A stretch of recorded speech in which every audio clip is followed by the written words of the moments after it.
Un simple recuerdo puede enviar a alguien a la cárcel, o puede sacarlo. Pero, ¿y si ese recuerdo ha estado desaparecido durante décadas? Hoy nos metemos de lleno en la complicada relación que existe entre la memoria, el trauma y la justicia, basándonos en un estudio que podría cambiarlo todo. Esta es la pregunta del millón, ¿verdad? Es un dilema que no solo pone a prueba lo que creemos saber sobre la memoria, sino que sacude los cimientos de cómo se imparte justicia. La respuesta, como podéis imaginar, puede ser la diferencia entre un veredicto justo y un error judicial garrafal. Para desenredar este lío, vamos a seguir una hoja de ruta. Primero, veremos el desafío que suponen estos recuerdos en un juicio. Después, vamos a enfrentar la ciencia con lo que casi todo el mundo cree. Veremos qué piensan realmente en los tribunales, analizaremos las consecuencias de todo esto y al final buscaremos una posible solución. Empezamos. Pues vamos al lío. Cada vez es más común que en los tribunales aparezca una prueba muy particular. Un recuerdo de un trauma que, supuestamente, ha estado olvidado durante años. Y esto no es solo un quebradero de cabeza para los jurados, es un problema científico y legal de primer orden. Para entender cómo se gestiona esto en el mundo real, un estudio reciente ha hecho algo muy interesante. Se ha metido en la cabeza de quienes deciden, jueces, abogados, fiscales. Les han preguntado cómo entienden y manejan estos casos tan delicados.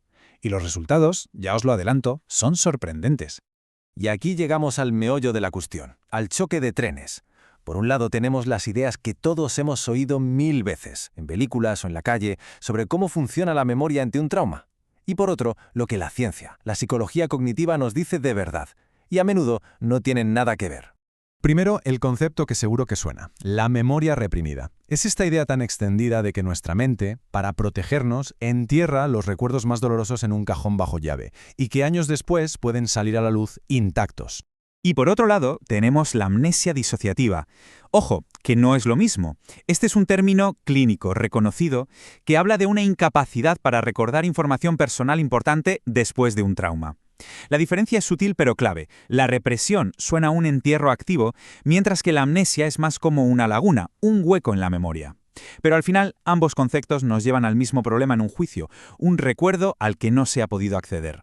Y aquí es donde la cosa se pone de verdad interesante. Esta tabla lo resume de maravilla. La creencia popular nos dice que la mente esconde los traumas, pero el consenso científico es bastante claro. Los eventos traumáticos, por lo general, se recuerdan muy intensamente. Además, esa idea de que un recuerdo se recupera perfecto choca de frente con una realidad.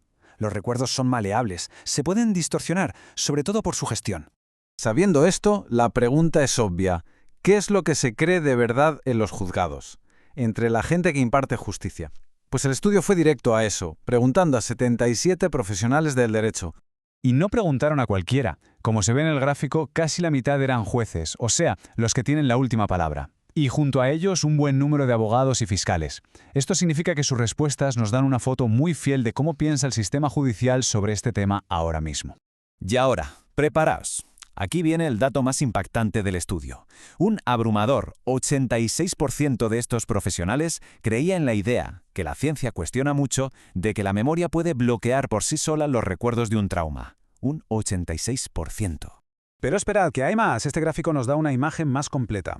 Fijaos en las cifras. Más allá de ese 86%, un 61% cree que los criminales violentos pueden sufrir amnesia de sus propios crímenes. Y lo que también da que pensar es el altísimo porcentaje de indecisos sobre si la hipnosis puede recuperar recuerdos, una técnica que científicamente es muy controvertida. Bueno, ¿y de dónde salen estas ideas? La respuesta, sinceramente, es alarmante. La mayoría de los profesionales admitió que aprende sobre la memoria en su día a día, en el trabajo, o, increíblemente, gracias a esta misma encuesta. Pero fijaos en esto, los medios de comunicación son una fuente más habitual que la universidad, que apenas llega al 5%. Aquí hay una brecha educativa enorme con consecuencias directas en los juzgados. Ahora vamos a ver cómo estas creencias no son solo una curiosidad académica, sino que tienen un impacto directo muy real en las leyes y en si un juicio es justo o no. Esta línea de tiempo es que no puede ser más clara. Los casos que tienen que ver con memoria reprimida o amnesia disociativa se han disparado, con una aceleración brutal en la última década. El problema es cada vez más grande y más importante.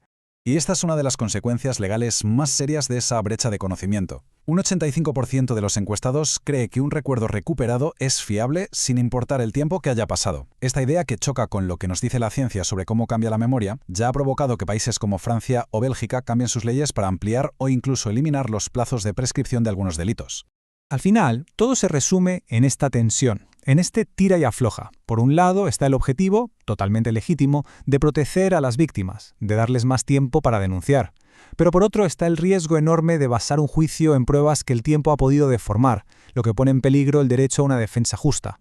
Visto el panorama, ¿cuál es la solución? Por suerte, el estudio no se limita a señalar el problema, sino que también sugiere un camino bastante claro para cerrar esta brecha entre la ciencia y la justicia. Vamos a resumir las ideas clave. Primero, hay una desconexión peligrosa entre lo que la ciencia sabe de la memoria y lo que se cree en el sistema legal. Segundo, esta desconexión ya está cambiando leyes y sentencias, y eso pone en riesgo la imparcialidad. Por todo esto, la conclusión del estudio es una llamada a la acción. Es urgente y necesario formar mejor a los profesionales del derecho en la ciencia de la memoria. Y con esto volvemos a la pregunta del principio, pero ahora con otra perspectiva.